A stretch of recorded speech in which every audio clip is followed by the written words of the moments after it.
Muito obrigada, senhor presidente, senador Aloysio, senhoras senadoras, senhores senadores,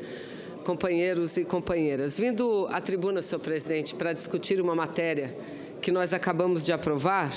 não posso fazê-lo sem resgatar rapidamente e sem o objetivo de continuar a polêmica apenas a título de registro, que considero fundamental, resgatar o ríspido debate que tivemos no dia de ontem.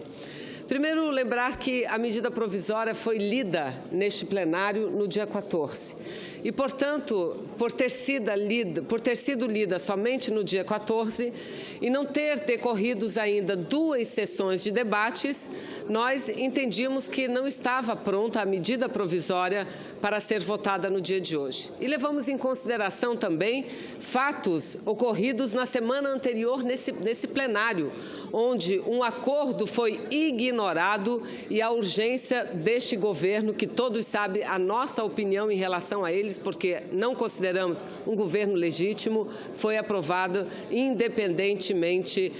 do acordo feito em defesa, não de qualquer partido ou opinião política, mas em defesa do Senado Federal.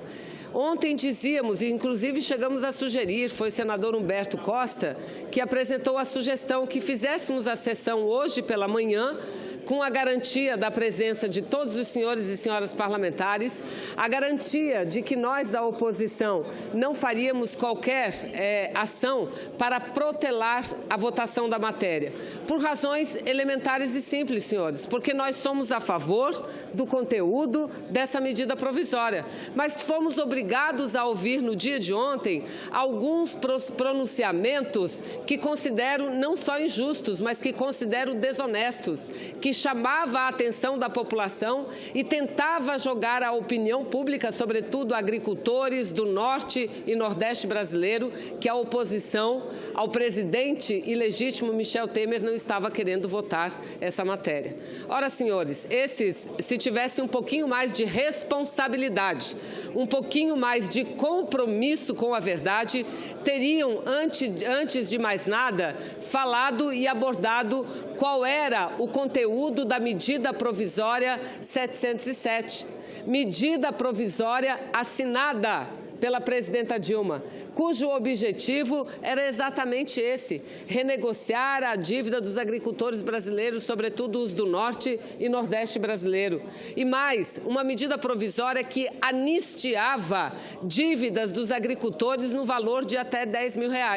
Pois bem, senhores, o que aconteceu com a medida provisória 707? A medida provisória foi aprovada no Congresso Nacional, foi aprovada no Senado e foi aprovada na Câmara dos Deputados. E depois disso, o que ocorreu? O presidente, à época interino, hoje ilegítimo Michel Temer, vetou a medida provisória. Simplesmente vetou a medida provisória, tendo editado posteriormente a medida provisória 733. E digo aos senhores, jamais nós da oposição hoje atuaríamos ou atuaremos da mesma forma como atuou a oposição no passado, de impedir que questões importantes fossem votadas, de impedir,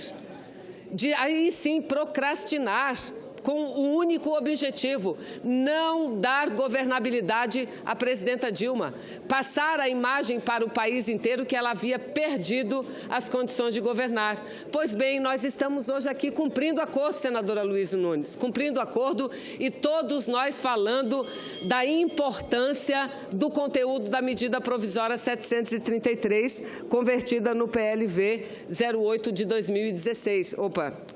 733, e que nós estamos aprovando na forma de um projeto de lei de conversão. E eu venho aqui, como representante do Estado do Amazonas, primeiro registrar a importância da extensão desses benefícios para a região norte do país, porque a gente ouve muito falar, senhores senadores, senador Roberto, muito falar do problema da seca do norte, mas pouco se fala que a Amazônia brasileira, o principal bioma do planeta, aquele que guarda a maior biodiversidade do planeta, vive momentos difíceis. Lá nós vivemos no mesmo ano ou muita seca,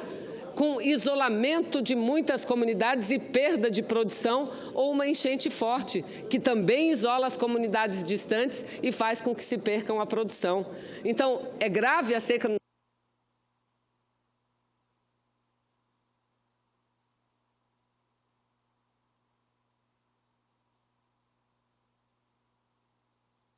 Eu agradeço, presidente, a benevolência e nesse exato minuto eu concluo. Apenas para dizer que o problema do Brasil não é somente o Nordeste brasileiro, o Norte também, mas creio que a medida provisória, o projeto de lei de conversão faz justiça e garante também o desconto na dívida dos agricultores que vivem na região Norte, aqueles que obtiveram recursos a partir do Fundo Constitucional do Norte, o FNO, que estão sob a jurisdição da SUDAM, que é a Superintendência de Desenvolvimento da Amazônia, e que também captaram esses recursos a partir do Banco da Amazônia, BASA. Então, quero dizer, senhores, que nós aqui somos contrários a este governo. Não reconhecemos a legitimidade desse governo, mas jamais atuaremos como atuou a oposição no passado, em prejuízo à nação e ao povo brasileiro. Muito obrigada.